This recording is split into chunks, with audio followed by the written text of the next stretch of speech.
So welcome and thank you for joining us today. My name is Simon Lichter, Director of Scholar Circle, a program of Chai Mitzvah. This lecture is part of Anti-Zionism, the History of an Ideology, a special six-part series hosted by Chai Mitzvah. The series examines the historical origins, evolution, and contemporary manifestations of anti-Zionism. The series is sponsored by the Institute for the Critical Study of Anti-Zionism. Today's Scholar Circle topic is part 2, Secular and Religious Forms of Antagonism to Israel, Nazis, Soviets, Islamists, with Professor Jeffrey Herf. Chai Mitzvah is a national organization now celebrating its 17th year. We are the host of Scholar Circle and a Jewish resource center that focuses on building community through Jewish engagement programs through small group learning. Chai Mitzvah has engaged over 9,000 participants since our launch in 2009. We have over 20 curricula tailored to small group conversations for teens, adults, lay, or professionally led. For more information, please visit our website at chaimitzvah.org. The Scholar Circle program was inspired by Scott Shea, our founder and board president, who authored the best-selling book Conspiracy U, a case study, which unpacks anti-Zionist conspiracy theories from the left and the right of the political spectrum. Scholar Circle has engaged nearly 5,000 participants since 10/7 from around the world. The Scholar Circle program hosts lectures by prominent scholars every 2 weeks on topics relating to Israel and the Jewish community, geared towards rabbis, educators, and lay leaders who are charged with explaining the complex issues the Jewish community is facing. To that end, each lecture will have a resource guide that will be sent to you after the lecture. A recording of each lecture will be accessible on our website and shared with you via email as well. We welcome audience questions anytime. Please use the Zoom's Q&A box. Scholar Circle is a program of Chai Mitzvah, a 501c3 nonprofit organization. Please consider supporting Scholar Circle with a donation, which is fully tax deductible. Now we welcome Professor Andrew Pessin to introduce our esteemed scholar. Thank you. Thank you, Simon. Thank you, Chai Mitzvah Scholar Circle. Thank you to the audience for being here today. Chai Mitzvah, let me just give a shout out to them. They've been doing incredible work really for a long time, 17 years, all sorts of work. And then after October 7th, it's been all hands on deck for the Jewish community since October 7th, and they absolutely rose to the challenge by creating the Scholar Circle series, because amongst the many things the community needed was just understanding what the hell happened, not just from Hamas, but what the hell happened in the Western world on the campuses, etc. So the Chai Mitzvah Scholar Circle has really risen to the challenge. Please do donate a few dollars in their direction if you get a chance. I'm Andrew Pessin. I am a philosophy professor at Connecticut College and the founding director of the Institute for the Critical Study of Anti-Zionism, a scholarly enterprise that aims to produce, promote, and disseminate critical scholarship on the history, evolution, and contemporary manifestations of anti-Zionism as an ideology, a worldview, and a movement. That's a very long sentence. We're doing some fantastic work. Please do check us out. And it is my great honor to introduce Professor Jeffrey Herf as part of this webinar series, laying out some of the foundations of anti-Zionism. Professor Herf is a historian of modern European, especially German history, and is Distinguished University Professor Emeritus at the University of Maryland in College Park. His publications are far too many to list, many, many books, many, I think hundreds of articles.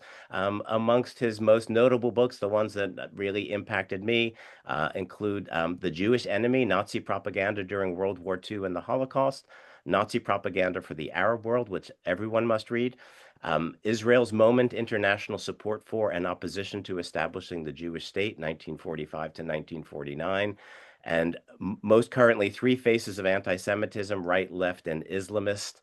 Before and since the Hamas attack of October 7th, he has published essays on all sorts of topics, many of which are collected in that last book that I just mentioned.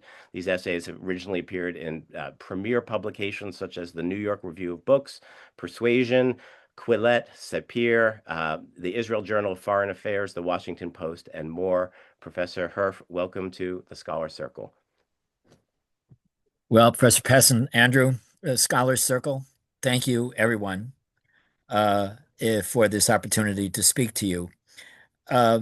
Andrew has asked me to speak for about 30 minutes. So as we're both professors, we know how to be brief and get to the point. So without further ado, I want to share the screen. The attack of October 7th stands uh, in a context. Um, at the University of Maryland, the month after the attack, faculty members in the School of Humanities uh, wrote a letter to the student newspaper placing the attack in the context of 75 years of Israeli dispossession and oppression of the Palestinians. And that historical context was one that resonated on many campuses, as you all know. Uh, but there is another historical context, and that's the one that I'm going to speak about for the next 30 minutes. And that is the context of the long war of religion against Zionist aspirations and then against the state of Israel since 1937. So I want to introduce, and perhaps for many of you it's not an introduction, the word Islamism. And I'm going to define it this way. Islamism is a radical interpretation of the sacred texts of Islam, of the Quran and the commentaries, which emerged in the 1930s in the Muslim Brotherhood organization in Egypt. Islamists since then describe Judaism as a religion that has been hostile, indeed at war, with Islam for 7 centuries, and it returns that passion. It defines the religion of Islam as one that is inherently hostile to Judaism, and in the 20th and 21st centuries, it is also opposed to the Zionist project and then to the state of Israel. What the Islamists have done since the 1930s is to place the goal of the destruction of the state of Israel to be a religious obligation of all Muslims. Now, as you all know, there are forms of Islam that reject Islamism, and as the Abraham Accords demonstrated, are willing to coexist with the Jewish state. But Islamism cannot be understood without acknowledging its interpretations of key Islamic texts, and by placing the antagonism to Israel on religious foundations, the Islamists make the conflict one that cannot be resolved through compromise, but only by the destruction of the state of Israel. So this distinction between Islamism and Islam is one that is very important. One of the things that the Islamists did after 9/11 was to argue that any criticism of Al-Qaeda, of any assertion that there was any connection whatsoever between Al-Qaeda or ISIS or Hamas or the Islamic Republic of Iran, any assertion that there was a connection between any of them and any of the texts of Islam was a form of Islamophobia or racism. This neglected many Muslim liberals who were arguing the reverse. So I'm going to go through some key texts of the Islamist tradition and sort of talk my way through them. In 1937, Haj Amin al-Husseini, many of you are familiar with the Grand Mufti of Jerusalem, was a man on the run because he had launched a revolt against the British mandate in Palestine, which was also an attack on the Jews in Palestine and also an attack on those Palestine Arabs who wanted some kind of compromise with the incoming Zionists. And he gave a speech in 1937 to a pan-Arab meeting in Blue Don, Syria. And this is a paragraph that comes from that text. I'm not going to read the whole thing. The battle between Jews and Islam began when Muhammad fled from Mecca to Medina. In those days, Jewish methods were exactly the same as they are today. Then as now, slander was their weapon. And they go on, just as the Jews were able to betray Muhammad, so they will betray the Muslims today. The verses of the Quran and the Hadith assert that the Jews were Islam's most bitter enemy and moreover tried to destroy it. And so what Husseini did in the 1937 text called Islam and Judaism was to argue that the effort to establish a Jewish state in British Mandate Palestine was yet another in centuries-long efforts by the Jews to destroy Islam. And there was therefore a religious obligation to prevent this from happening. Um, the uh, Husseini then went to the British chased him out of Palestine. He then fled to Iraq after the pro-Nazi Iraqi government was overthrown in a British invasion. He fled to Iran and then to Turkey and then to Italy, and he wound up in wartime Nazi Berlin. That's a famous story about which I and many other historians have written. And the Nazis discovered in Husseini a kindred spirit in the sense that he shared their hatred of Judaism and the Jews. They translated that text that I just read into German in 1938, and when he arrived in Berlin in 1941, he famously met with Hitler himself, and then he participated in helping to fashion Arab language radio and print propaganda aimed at North Africa and the Middle East. And the State Department embassy in Cairo, under the leadership of Ambassador Alexander Kirk, translated and transcribed Nazi Germany's Arabic language propaganda to the region. Husseini wasn't on the radio all the time, but he was some of the time. And the text that is now on the screen is from a 1942 speech that he gave in Berlin that was broadcast both in Germany, and then in Arabic. And you see here that he repeats the assertions of the Protocols of the Elders of Zion about how the Jews dominate America, uh, how the Jews are behind communism, and they are the first enemies of the Muslims and the British and the Americans who support them. And in 1944, Senator Robert Wagner and other liberals in the Senate, United States Senate, um, uh, passed resolutions that affirmed American support for the establishment of a Jewish Commonwealth, they called it.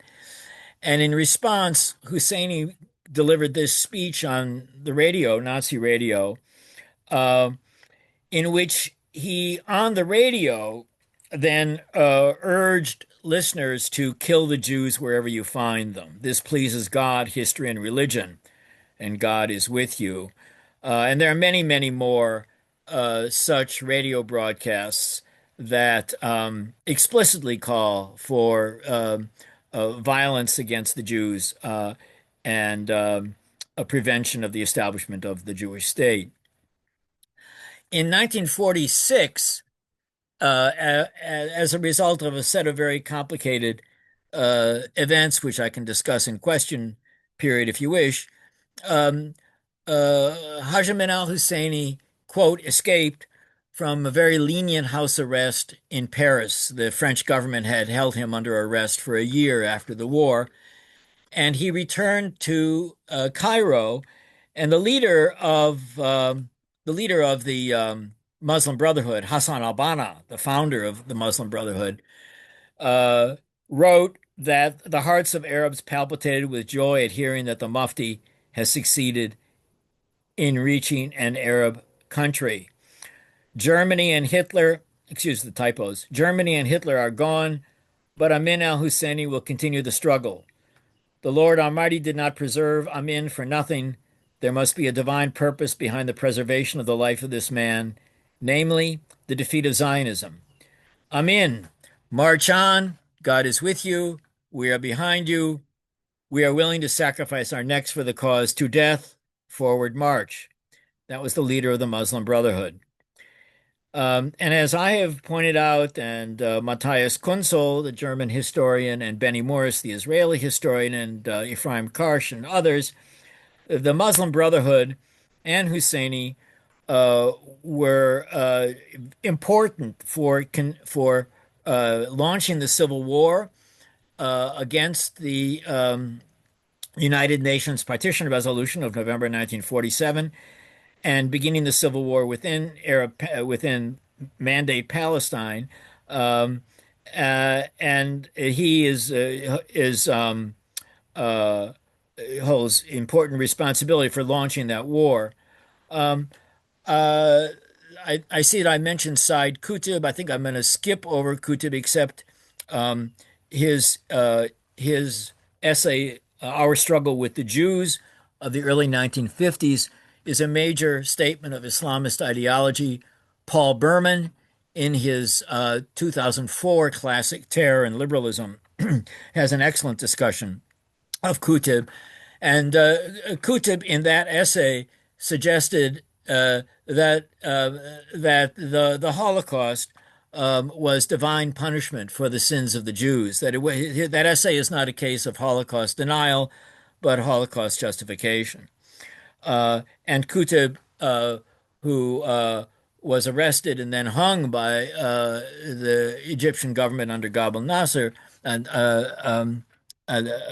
President Nasser, became an ideological inspiration for Ayman al-Zawahiri and then Osama bin Laden and Al Qaeda. So that is the Islamist interpretation of Islam was decisive as well for the attacks of 9/11 and the Islamist war against Israel and the West. In 1988, the in Gaza, the Islamic resistance movement, otherwise known as Hamas, wrote its famous covenant. And here in 2026, I think that probably many of the people who are listening to this Zoom may have already read the Hamas covenant, but if not, I'm going to go into it in a bit. It was um, oh, the Western governments were aware of the Hamas government. Um, it was translated into English, and I'm a historian of Germany. It was translated into German by the early 2000s. Um, it was posted at the website of the Yale Law School in about 2008 and in an English translation, and that's the translation that I'm using. It was the founding text of Hamas, and despite some documents uh, uh, that propose to suggest a revision, it is the ideological inspiration of the attack of October 7th and the war that Hamas was waging against Israel. So there's no substitute for actually reading it. Um, this is the beginning. In the name of the most merciful Allah, Israel will exist and will continue to exist until Islam will obliterate it, just as it obliterated others before it. And this is the covenant of Hamas, and it underscores its inseparable connection to the interpretation of Islam. The movement's program is Islam. From it, it draws its ideas, ways of thinking, and understanding of the universe, life, and man. That's Article 1. Article 2 discusses its connections to the Muslim Brotherhood. Article 7 uh, is connects its the movement to its origins in the late 1930s. Uh, and and then it introduces this theological assertion. The day of judgment will not come until the Muslims fight the Jews, killing the Jews. When the Jew will hide behind stones and trees. The stones and trees will say, O Muslims, O Abdullah, there is a Jew behind me, come and kill him. Only the Garkid tree, evidently a certain kind of tree, would not do that because it is one of the trees of the Jews. So the day of judgment will not come until the Muslims fight the Jews. So this eschatological end of days vision of the virtue of attacking the Jews was one that was repeated by Aya Sinwar and others before and in the midst of the attack of October 7th. Allah is its target, the Prophet is its model, the Quran is its constitution, jihad is its path, death for the sake of Allah is the loftiest of wishes. Now, one can say that this is a crazy, mistaken, incorrect, unjust, ignorant interpretation of the religion of Islam, and there's much to be said for that view. However, what is not the case is that it has nothing to do with an interpretation of the sacred texts of Islam. And I'm assuming I'm speaking to a sophisticated audience here, which understands that religions, great religions, can be interpreted in many ways, and millions of people over the courses of centuries have lost their lives because of religious fanaticism. So this is not a monopoly of the Islamists, but I focus on the interpretation of this religion and the interpretation of real existing texts. Now, here in Article 11, the Charter placed the Israeli-Palestinian conflict, which was one over territory and borders, a secular conflict, it placed it on a religious foundation. Because, according to Article 11, the land of Palestine is an Islamic waqf consecrated for future Muslim generations until Judgment Day. It or any part of it should not be squandered or given up. And so there's no possibility, none, of compromise with the existing state of Israel. It must be gone. And Hamas was founded in part to implement the arguments of Article 13. And a famous Article 13 indicated the opposition of Hamas to any negotiated settlement of the Israeli-Palestinian conflict. And it made very good on its intentions that any effort by the PLO, by Israel, by international organizations, by anyone to negotiate a compromise end to this conflict and to create a Palestinian state alongside of the state of Israel was that object, that goal was something that Hamas and its terror was intended to prevent, and it made good on its word. You're familiar with the rapes and attacks on Israeli women on October 7th. Perhaps a little bit less so is the reactionary, ultra-conservative view of women and the rejection of modern feminism by Hamas. And that becomes clear in Article 17 and Article 18. By the way, the Hamas Charter is available to all of you with a few Google clicks. Just write Hamas Covenant or Hamas Charter, Yale Law School, and it will come up on your screens. The Muslim woman has a role no less important than that of the Muslim man in the battle of liberation. She is the maker of men. Her role in guiding and education the new generations is great.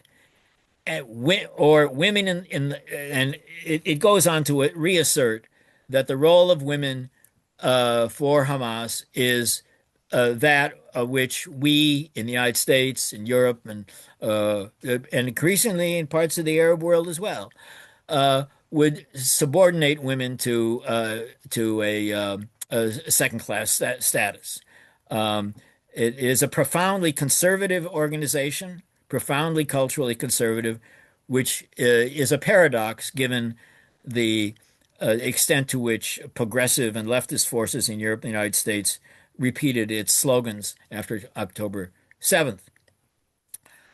Article 22 is famous because this is not indebted to the Islamist interpretation of Islam. Article 22 is the incorporation into the Hamas Charter of Nazi propaganda and the lies of the protocols of the elders of Zion. So, those of you who are familiar with anti-Semitic conspiracy theories will recognize their resonance when the charter writes that the Jews, with their money, took control of the media, the press, publishing, broadcasting. They were behind the French Revolution, the Communist Revolution, and most of the revolutions we hear about. Again, this is a counter-revolutionary document. This is a reactionary, hard, right-wing denunciation of the legacies of the French Revolution and the Russian Revolution.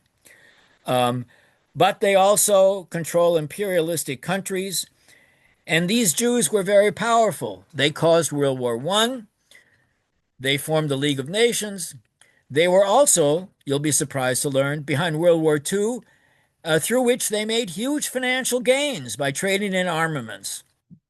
They instigated the United Nations, and there is no war going on anywhere without their having a finger in it. So, this Article 22, I understand that some of you heard a talk by Richard Landis about the protocols of the Elders of Zion. Here, the Hamas repeats those arguments. In 2017, the Hamas issued a more secular sounding document, and I'm not going to go into the details, though some Western journalists argued that this was a step towards moderation and a turn away from the charter.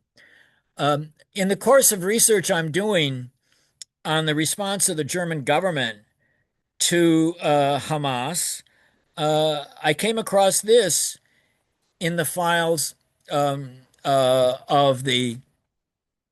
its files. Excuse the spelling error. I wrote quickly. In the name of Allah, the most gracious, the most merciful. When in 2002, let me explain, backtrack. In 2002, Hamas launched a terror campaign. It had launched previous terror campaigns, but in 2002 it launched a terror campaign again with the purpose of preventing any negotiated settlement. And when it on March 31st, 2002, this is just one of many examples, its suicide bombers blew up a restaurant in Haifa and a shopping center in Haifa. And it then issued a military communique. It issued 20 military communiques from January to July 2002. And I cite it to indicate the persistence of Islamist ideology. This is what they said after claiming credit for those attacks. It is he who got out the unbelievers among the people of the book, which is a name for the Jews, from their homes at the first gathering. Little did they think they would get out, and they thought their fortresses would defend them from Allah. But the wrath of Allah came to them from quarters from which they little expected, and cast terror into their hearts. So they destroyed their dwellings by their own hands and the hands of the believers. And then they celebrate a young man who was the suicide bomber. And then he said, this was the third in the series of our operations that we have promised terrorist Sharon, Prime Minister Sharon, and his Nazi government. The occupation crimes launched by the Nazi entity against our people in Ramallah, etc., would not pass without severe punishment. Goodness, I was writing quickly, excuse me. And it calls on Sharon and his Nazi government for the fourth operation and let them take care because they might be among the casualties. So here you have the religious, again, obligation and religious justification for terror in 2002 that persists. And also note that Hamas was incorporating the language of Soviet anti-Zionism and left-wing anti-Zionism by calling the Israeli government a Nazi entity. That had become a standard fare in Soviet propaganda since the 1970s. So I just conclude with this. Andrew Roberts is a member of the House of Lords in Britain and a historian. author of a very fine biography of Winston Churchill. And uh, Lord Roberts, Andrew Roberts, organized the 7 October Parliamentary Commission report about October 7th. And I've placed the link to that report here in the PowerPoint. And I'm going to read you what Andrew wrote. Holocaust denial took a few years to take root in the pockets of society, but on 7 October, it took only hours for people to claim the massacres in southern Israel had not taken place.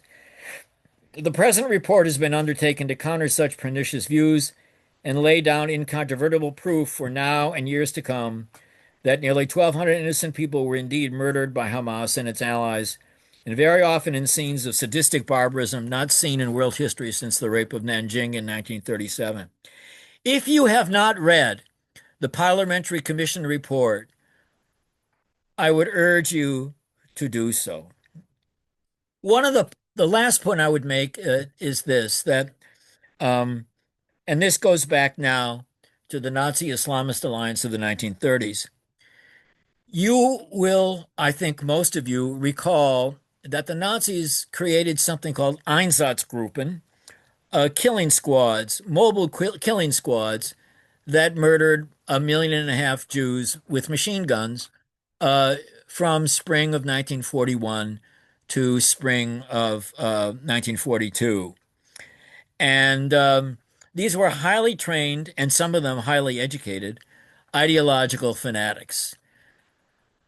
On October 7th, Hamas had its own version of the Einsatz group called the Nukba units, highly trained ideological killers who combined ideological fanaticism with quote military skill of murdering defenseless civilians.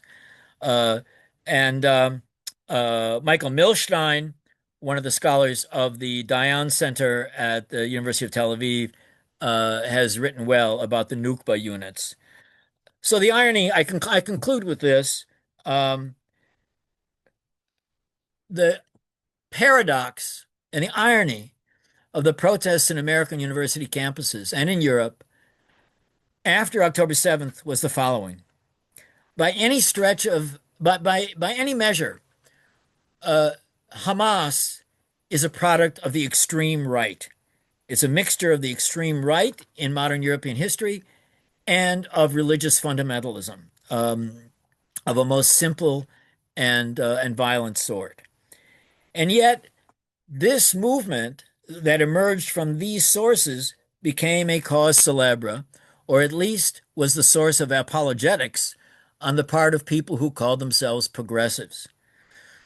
The historical uniqueness of the explosion of political activism on campuses in the United States after October 7th was that it was, if not the first, one of the first times in recent decades that the global left threw its support to such a reactionary organization. Um, uh, American liberals and German liberals and French and British liberals have attempted to make this point.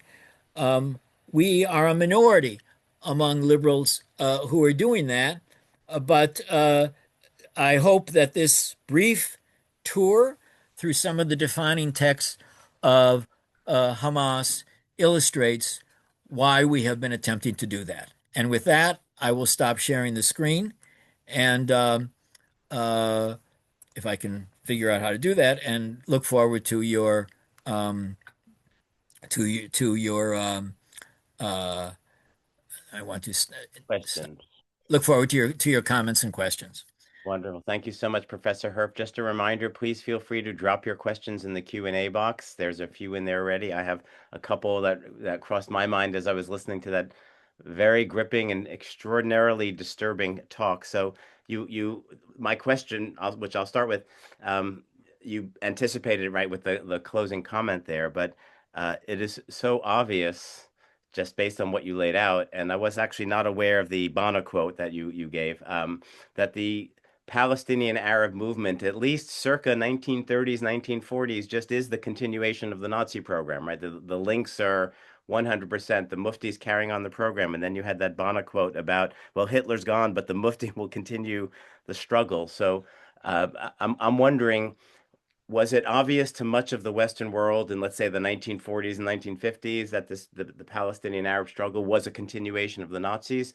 And if so, exactly how and when did the inversion occur? Because now, as we know, the progressives love to identify Israel with the Nazis. So how did that come about? And you mentioned the Soviets in passing too. I wonder if they Yeah. played a key role there. Well, this audience, uh,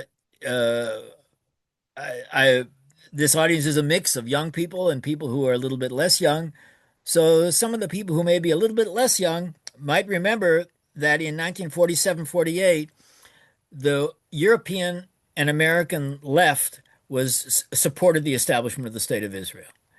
And when it did so, the Nazi affiliations of Husseini and the members of the Arab Higher Committee was a major theme in left-wing journals such as the Nation in New York.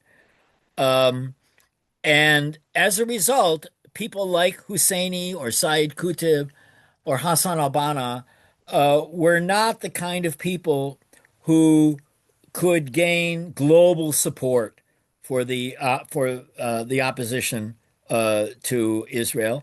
And moreover, in 1947-48, Joseph Stalin could claim credit for having helped to establish the State of Israel because the Soviet Union actually, one can make an argument, did more to help the State of Israel to be established than the United States did because it not only offered nice words at the United Nations, it facilitated arms deliveries from communist Czechoslovakia, which David Ben-Gurion said were crucial.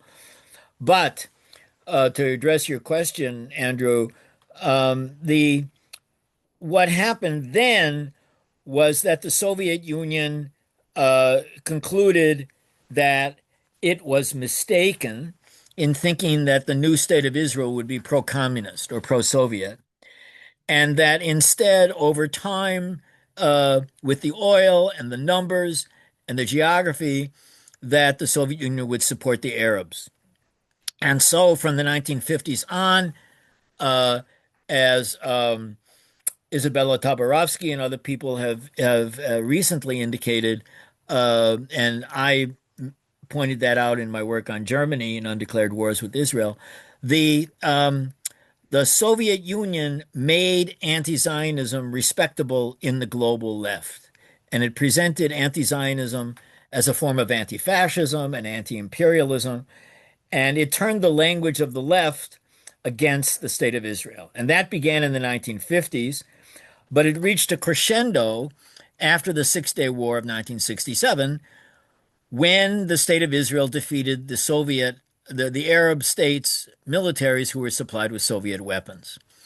And then it spread from the Soviet bloc to the Western radical left.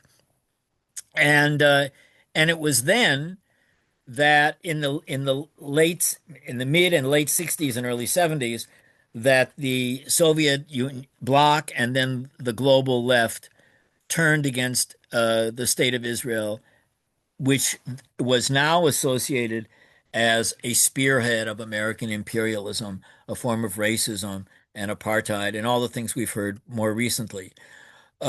So the So how did they come to be affiliated with the Nazis, right? After having been the opposite at the origin of this story. well, part of the linguistic transformation was to describe Israel as a form of Nazism, and that is that's an accomplishment of Soviet propaganda. Um, the Soviet Union understood that the worst thing to be in the world was a Nazi. And the Red Army played a major role in the defeat of Nazi Germany.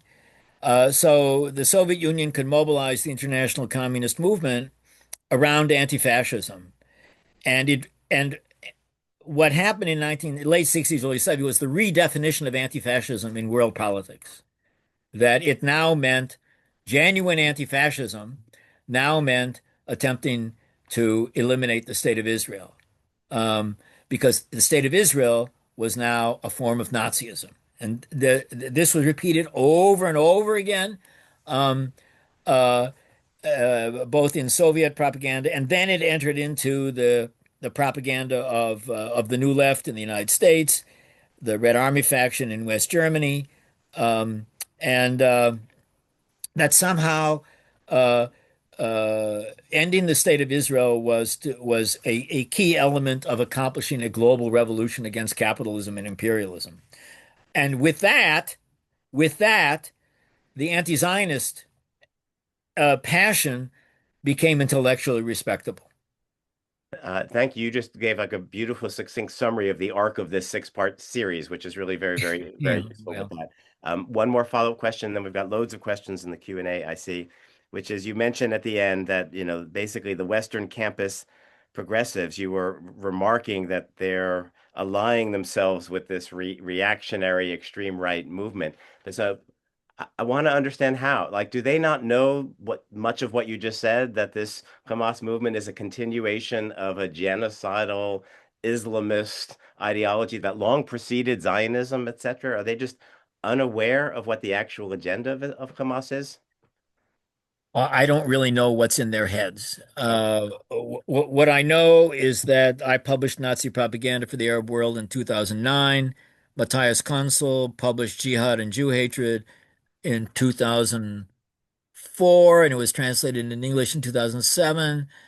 Um, the uh, so the um, it's possible they haven't read our work. That's always possible. Um, uh, the uh, but they ignore it, and it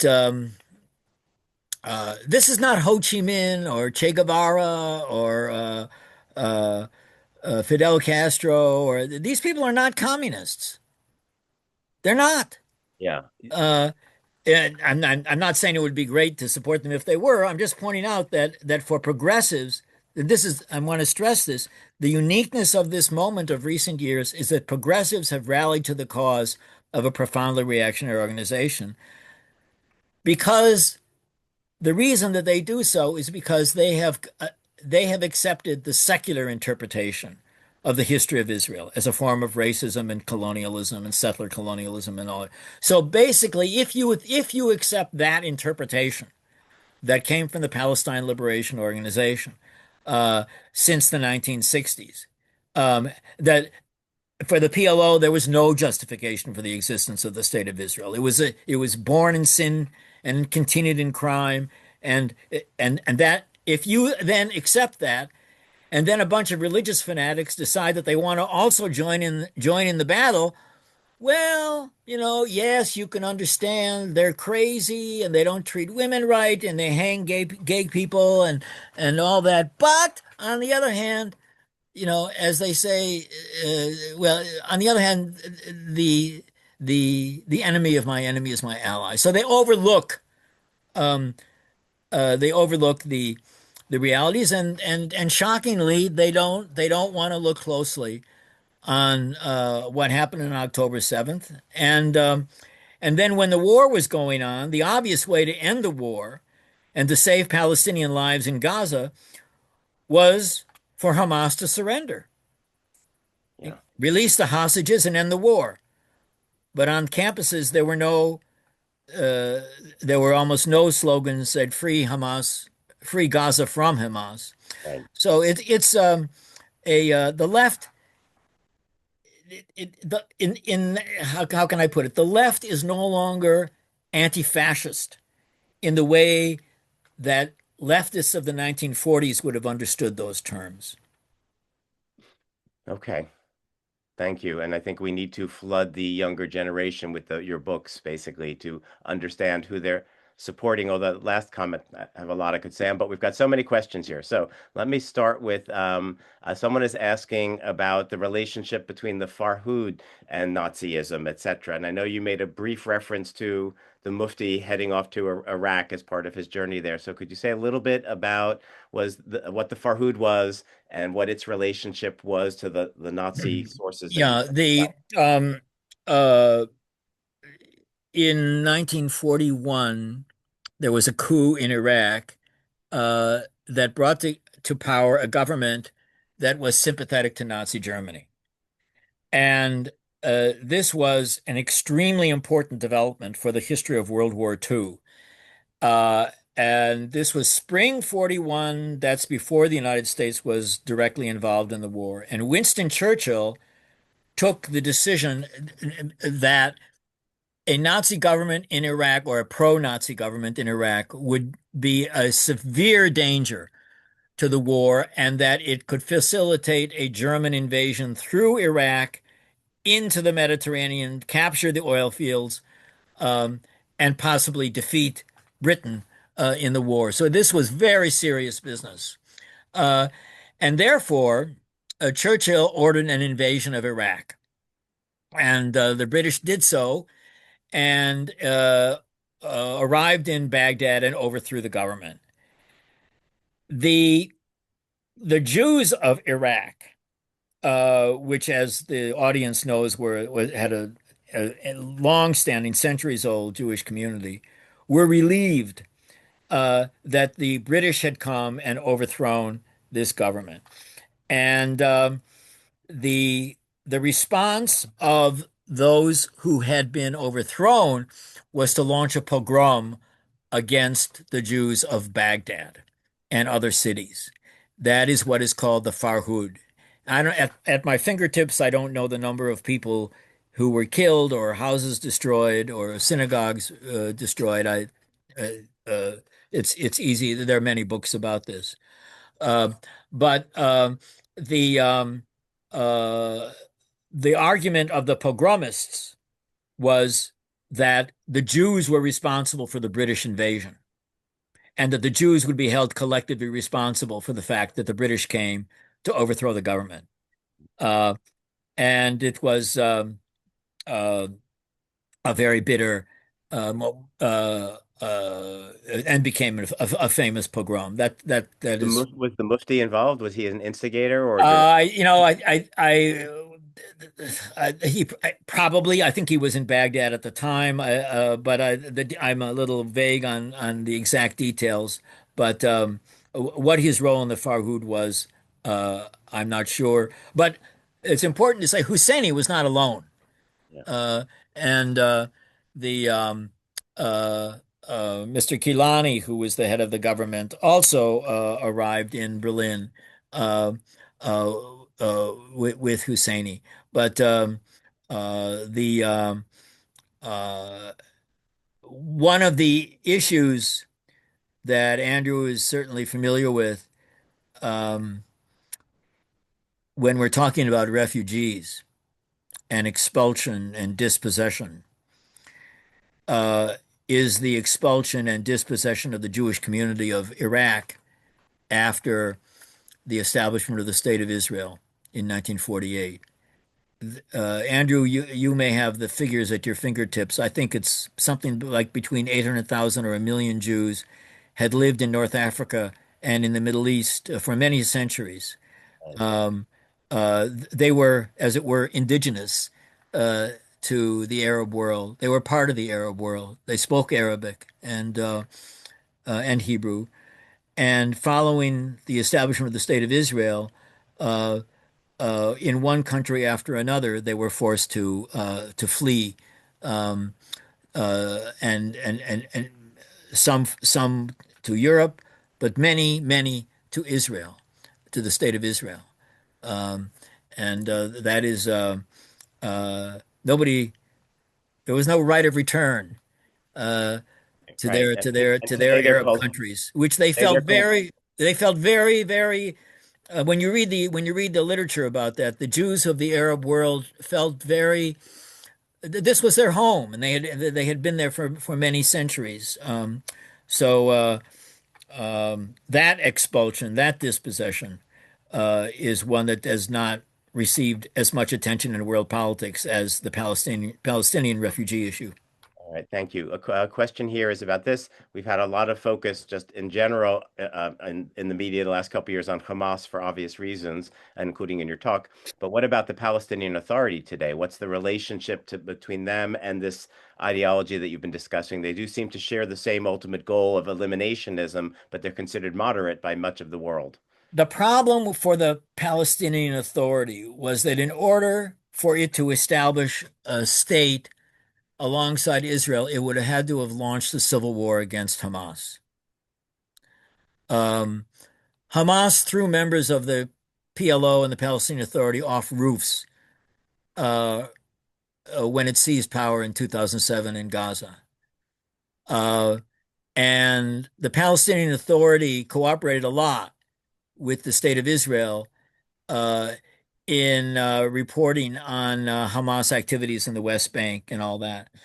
But the the problem for the Palestinian Authority was that Hamas was very popular, and uh, if it launched the civil war against Hamas, and who wanted to launch any kind of civil war, it could very well have lost.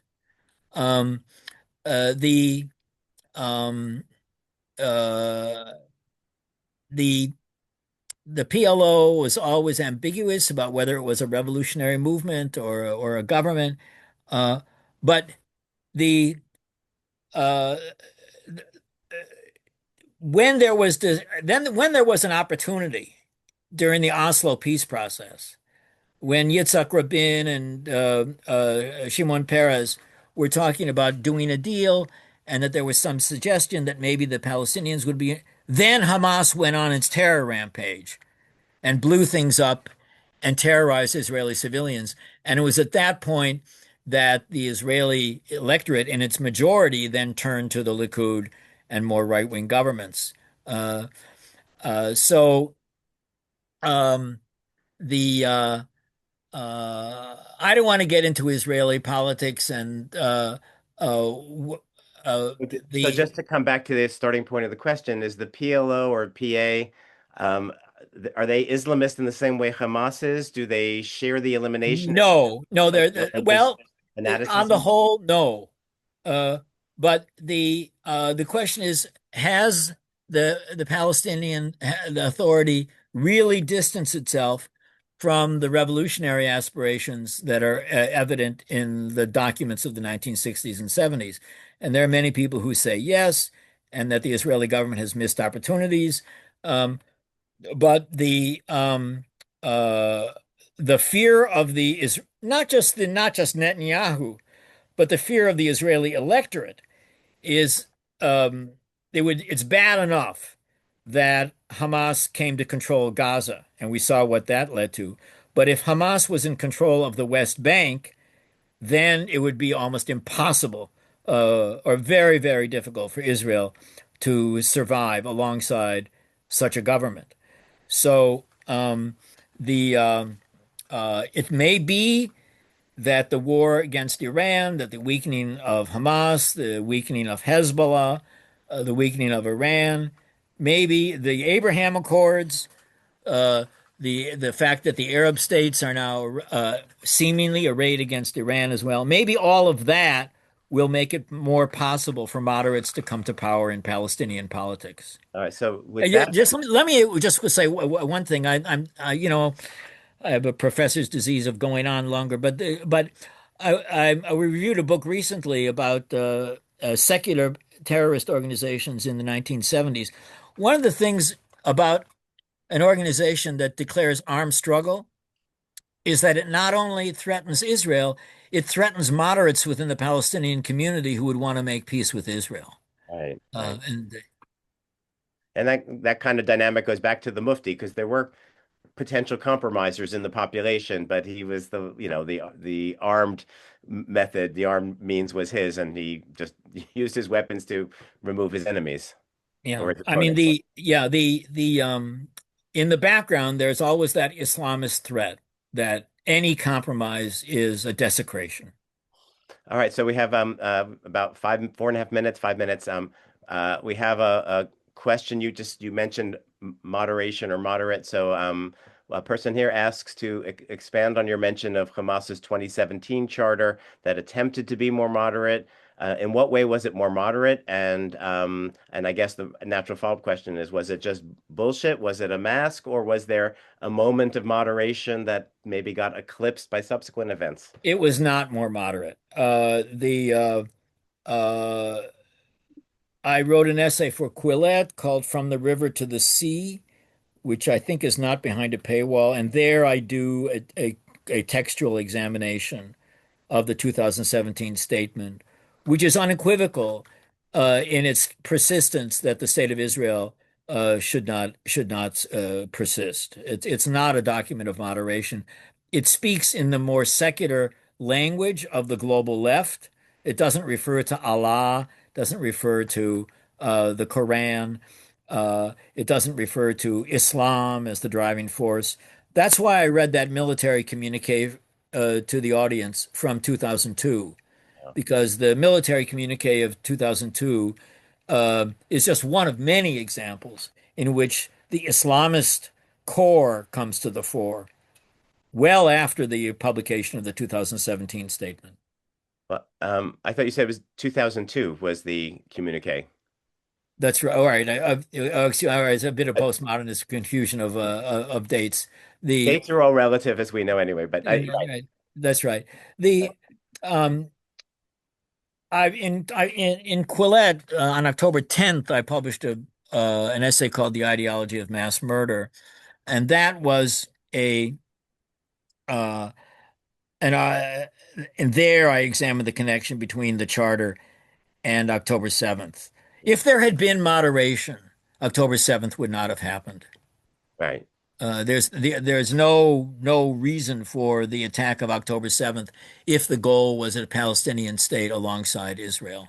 It right. made no sense. Yeah. You know, another thing they left out in the 2017 is they left out all the protocols conspiracy stuff, right? So they're clearly trying to present a sanitized picture of their thing, but it's not like they stop believing that, right? They don't stop And believing it. They just know enough to leave it out of the document.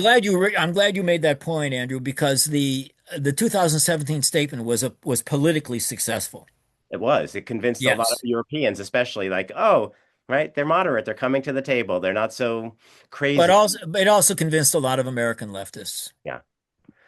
Yeah. Okay. So we're going to end. We have a couple minutes. There's a pretty, maybe a controversial question. So let's end with some controversial thoughts. So this is an anonymous attendee.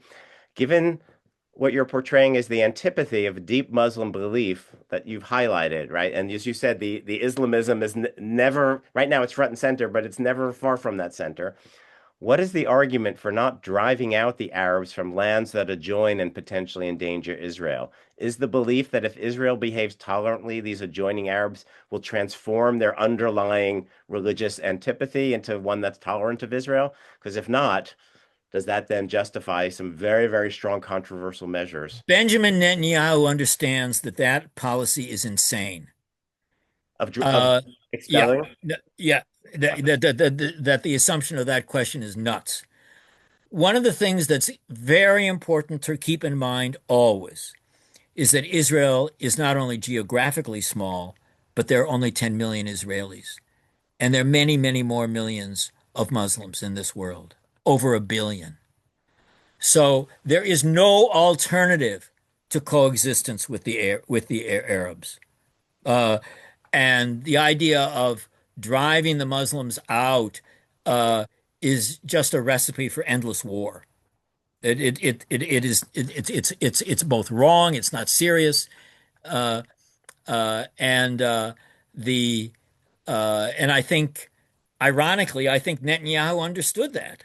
Otherwise, why do the Abraham Accords? Right, right. But just to play that devil's advocate for last minute, Simon, give us one extra minute. If it's true, so do you have a belief, therefore, or a faith that in time one can modify or eliminate this kind of deep, fanatical religious eliminationism? Or do you imagine you could live with that? Because you said coexistence is the only reasonable alternative. But if you really believe in the way you've sort of sketched this ideology, it's hard to believe it will go away. So how do you coexist with people who want to I eliminate think that religious hatred is one of the strongest emotions in human history. And it took Europe centuries to overcome the hatreds of the 30 Years' War in the 17th century.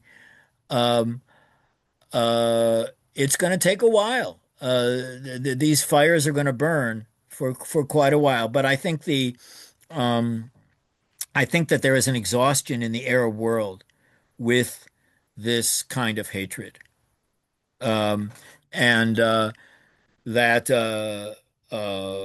the I'm not I'm not going to be able to predict the future, but I think uh,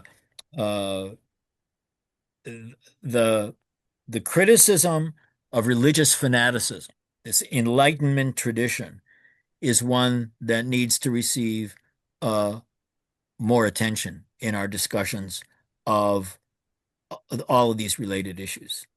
Thank you. That's exactly why I introduced a new course called Big Ideas of the 18th Century into my campus to begin that conversation, like get that back. One thing people might do is read the Constitution of the United States, Yeah. because the Constitution of the United States is a product of the Enlightenment and the rejection of the wars of religion in Europe. Maybe Uh, what we need to do, instead of flooding the Arab world with Arabic translations of Mein Kampf and the protocols, flood it with Arabic translations of the Constitution. You don't have to comment on that. one So could do worse, yeah. there were so many excellent questions. Clearly, we're going to need to have Professor Herf back for a round two at some point in the future. I'll turn things back over to Simon, and thank you, everybody, for your wonderful questions. Thank you, Professor Herf and Professor Andrew Pessin. This lecture has been recorded and will be sent to your email along with our resource guide with the scholar's contact information in a few days. Please consider a donation to support our free lectures at chaimitzvah.org.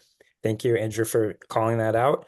Our next Scholar Circle lecture is part 3, featuring Dr. Naya Lecht on the assembly line of anti-Zionism, Soviet roots of today's progressive anti-Zionism. Register to join us Tuesday, March 24th at 7 p.m. Eastern Time. Thank you, and we hope to see you soon.